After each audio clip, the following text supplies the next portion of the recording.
ಪುರಾಣದ ಪುಟಗಳಲ್ಲಿ ದೇವತೆಗಳ ರಾಜ ಇಂದ್ರನ ಸಿಂಹಾಸನ ಒಂದಲ್ಲ ಒಂದು ಬಾರಿ ಅಲುಗಾಡುತ್ತಲೇ ಇರುತ್ತದೆ. ಆದರೆ ಇಂದ್ರನು ತನ್ನ ಪದವಿಯನ್ನು ಕಳೆದುಕೊಂಡು ಒಬ್ಬ ಸಾಮಾನ್ಯ ಮನುಷ್ಯನು ಸ್ವರ್ಗದ ಅಧಿಪತಿಯಾಗಿ ನಂತರ ಅಹಂಕಾರದಿಂದ ಹಾವಾಗಿ ಭೂಮಿಗೆ ಬಿದ್ದ ಕಥೆ ಅತ್ಯಂತ ರೋಚಕವಾದುದು. ಈ ಕಥೆಯಲ್ಲಿ ಮಿತ್ರದ್ರೋಹದ ಪಶ್ಚಾತ್ತಾಪವಿದೆ, ಶಚಿಯ ಪಾತಿವ್ರತ್ಯದ ಶಕ್ತಿ ಇದೆ ಮತ್ತು ಮಹರ್ಷಿಗಳ ಶಾಪದ ಭೀಕರತೆ ಇದೆ. ಬನ್ನಿ, ಇಂದ್ರ ಮತ್ತು ಶಚಿಯ ಈ ಸುದೀರ್ಘ ಕಥೆಯನ್ನು ಆಳವಾಗಿ ತಿಳಿಯೋಣ. ಕಥೆ ಪ್ರಾರಂಭವಾಗುವುದು ಬ್ರಹ್ಮನ ವಂಶದ ತ್ವಷ್ಟ ಎಂಬ ಪ್ರಜಾಪತಿಯಿಂದ.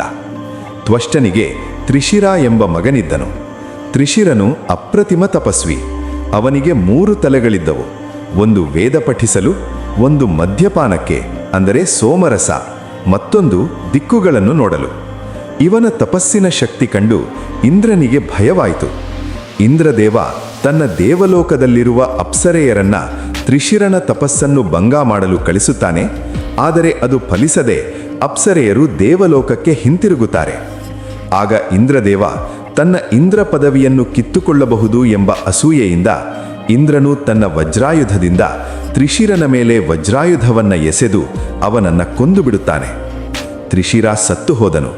ಆದರೆ ಅವನ ಕಣ್ಣುಗಳು ಮೌನವಾಗಿ ದಿಟ್ಟಿಸುತ್ತಾ ತೆರೆದ ಕಣ್ಣಿನಿಂದ ನೋಡುತ್ತಲೇ ಇದ್ದವು.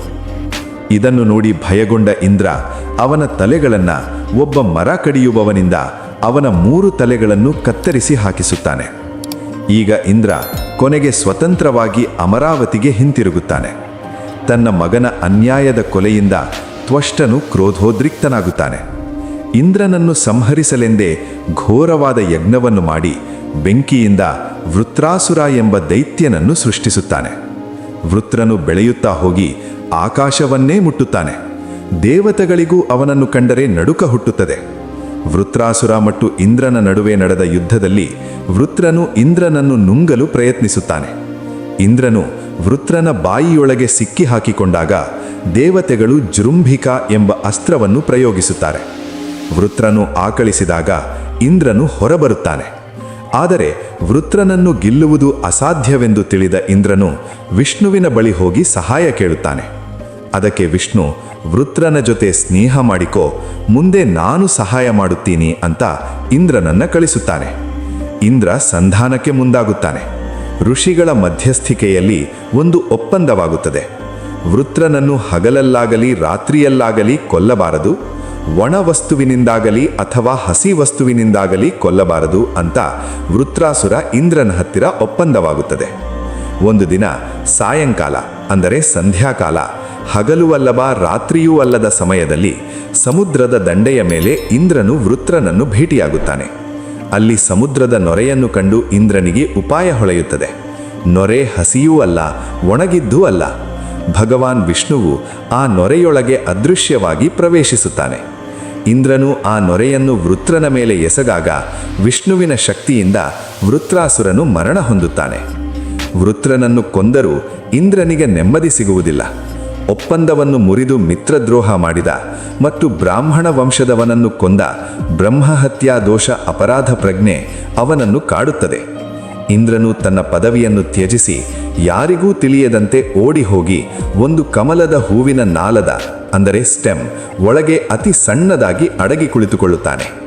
ರಾಜನಿಲ್ಲದ ಸ್ವರ್ಗದಲ್ಲಿ ಕತ್ತಲೆ ಆವರಿಸುತ್ತದೆ. ಮಳೆ ನಿಂತು ಹೋಗುತ್ತದೆ. ಭೂಮಿಯಲ್ಲಿ ಬರಗಾಲ ಬರುತ್ತದೆ. ಆಗ ದೇವತೆಗಳು ಮತ್ತು ಋಷಿಗಳು ಸೇರಿ ಭೂಮಿಯ ಚಕ್ರವರ್ತಿಯಾದ ಪುಣ್ಯವಂತನಾದ ನಹುಷನನ್ನು ಕರೆದು ತಂದು ತಾತ್ಕಾಲಿಕವಾಗಿ ಇಂದ್ರನ ಪದವಿಯಲ್ಲಿ ಕುಳ್ಳಿಸುತ್ತಾರೆ. ಸ್ವರ್ಗದ ಐಶ್ವರ್ಯ ನಹುಷನ ತಲೆಗೇರುತ್ತದೆ. ಅವನು ತಾನೇ ಸಾಕ್ಷಾತ್ ಇಂದ್ರನೆಂದು ಭಾವಿಸುತ್ತಾನೆ. ಅವನ ಕಣ್ಣು ಇಂದ್ರದ ಪತ್ನಿಯಾದ ಶಚಿ ಅಂದರೆ ಇಂದ್ರಾಣಿ ಮೇಲೆ ಬೀಳುತ್ತದೆ. ನಾನೀಗ ಇಂದ್ರ, ಹಾಗಾಗಿ ಇಂದ್ರಾಣಿ ನನಗೇ ಸೇರಬೇಕು ಎಂದು ಹಠ ಹಿಡಿಯುತ್ತಾನೆ. ಪತಿವ್ರತೆಯಾದ ಶಚಿಯು ಭಯಭೀತಳಾಗಿ ದೇವಗುರು ಬೃಹಸ್ಪತಿಯ ಆಶ್ರಯ ಪಡೆಯುತ್ತಾಳೆ. ಬೃಹಸ್ಪತಿಯು ಅವಳಿಗೆ ಧೈರ್ಯ ಹೇಳಿ ಇಂದ್ರನನ್ನು ಹುಡುಕಲು ಅಗ್ನಿದೇವನಿಗೆ ಸೂಚನೆ ನೀಡುತ್ತಾರೆ. ಶಚಿಯು ತನ್ನ ಪತಿಯನ್ನು ಹುಡುಕಲು ರಾತ್ರಿಯ ಅಧಿದೇವತೆಯಾದ ಉಪಶ್ರುತಿಯನ್ನು ಪ್ರಾರ್ಥಿಸುತ್ತಾಳೆ. ಉಪಶ್ರುತಿಯು ಶಚಿಯನ್ನು ಕರೆದುಕೊಂಡು ಹೋಗಿ ಮಾನಸ ಸರೋವರದ ಕಮಲದ ದಂಟನ್ನು ತೋರಿಸುತ್ತಾಳೆ. ಶಚಿಯು ಆ ದಂಟನ್ನು ಸೀಳಿದಾಗ ಒಳಗೆ ಅತಿ ಸಣ್ಣದಾಗಿ ಅಡಗಿ ಕುಳಿತಿದ್ದ ಇಂದ್ರನನ್ನು ಕಂಡು ಕಣ್ಣೀರು ಹಾಕುತ್ತಾಳೆ. ಇಂದ್ರನು ಪರಿಸ್ಥಿತಿಯನ್ನು ಅರಿತು, ಶಚಿ, ನಹುಷನ ಪುಣ್ಯ ಇನ್ನೂ ಮುಗಿದಿಲ್ಲ. ಅವನು ಋಷಿಗಳಿಗೆ ಅಪಮಾನ ಮಾಡುವಂತೆ ಮಾಡು, ಆಗ ಅವನ ಪತನ ಖಚಿತ ಎಂದು ಉಪಾಯ ಹೇಳಿಕೊಡುತ್ತಾನೆ. ಈ ಮಧ್ಯೆ ಶಚಿಯು ನಹುಷನಿಗೆ ಒಂದು ಅಸಾಧ್ಯವಾದ ಷರತ್ತನ್ನು ವಿಧಿಸುತ್ತಾಳೆ. ನೀನು ಹಿಂದೆಂದೂ ಯಾರೂ ಕಾಣದ ವಾಹನದಲ್ಲಿ, ಅಂದರೆ ಸಪ್ತರ್ಷಿಗಳೇ ಹೊತ್ತ ಪಲ್ಲಕ್ಕಿಯಲ್ಲಿ ಕುಳಿತು ನನ್ನ ಅರಮನೆಗೆ ಬಂದರೆ ಮಾತ್ರ ನಿನ್ನನ್ನು ಸ್ವೀಕರಿಸುತ್ತೇನೆ ಎಂದು ಹೇಳುತ್ತಾಳೆ. ಕಾಮಾಂಧನಾದ ನಹುಷನು ಇದಕ್ಕೆ ಒಪ್ಪುತ್ತಾನೆ. ಮರುದಿನ ನಹುಷನು ಸಪ್ತರ್ಷಿಗಳನ್ನು ಪಲ್ಲಕ್ಕಿಗೆ ಹೂಡುತ್ತಾನೆ. ಮಹಾನ್ ಜ್ಞಾನಿಗಳಾದ ಋಷಿಗಳು ಪಲ್ಲಕ್ಕಿ ಹೊರುತ್ತಿರಬೇಕಾದರೆ ನಹುಷನಿಗೆ ಶಚಿಯನ್ನು ಸೇರುವ ಆತುರ ಹೆಚ್ಚಾಗುತ್ತದೆ. ಅವನು ಕುಳ್ಳಗಿದ್ದ ಅಗಸ್ತ್ಯ ಮುನಿಗಳಿಗೆ ತನ್ನ ಕಾಲಿನಿಂದ ಒದ್ದು ಸರ್ಪ ಸರ್ಪ, ಅಂದರೆ ಸಂಸ್ಕೃತದಲ್ಲಿ ಸರ್ಪ ಎಂದರೆ ವೇಗವಾಗಿ ನಡೆ ಎಂದರ್ಥ, ಎಂದು ಕೂಗುತ್ತಾನೆ. ಋಷಿಗಳಿಗೆ ಮಾಡಿದ ಈ ಘೋರ ಅವಮಾನದಿಂದ ಅಗಸ್ತ್ಯರು ಕೋಪಗೊಂಡು, ನನ್ನನ್ನು ಸರ್ಪ ಎಂದು ಕರೆದ ನೀನು ಸರ್ಪವಾಗಿ ಭೂಮಿಗೆ ಬಿದ್ದು ಸಾವಿರಾರು ವರ್ಷ ಅಲೆದಾಡು ಎಂದು ಶಾಪ ನೀಡುತ್ತಾರೆ. ತಕ್ಷಣವೇ ನಹುಷನು ತನ್ನ ದಿವ್ಯ ರೂಪ ಕಳೆದುಕೊಂಡು ಹಾವಾಗಿ ಭೂಮಿಗೆ ಬೀಳುತ್ತಾನೆ. ಅತ್ತ ಇಂದ್ರನು ಅಶ್ವಮೇಧ ಯಜ್ಞವನ್ನು ಮಾಡಿ ತನ್ನ ಪಾಪಗಳನ್ನು ತೊಳೆದುಕೊಂಡು ಸಕಲ ವೈಭವದಿಂದ ಮರಳಿ ಬರುತ್ತಾನೆ. ಶಚಿ ಮತ್ತು ಇಂದ್ರರು ಮತ್ತೆ ಒಂದಾಗುತ್ತಾರೆ.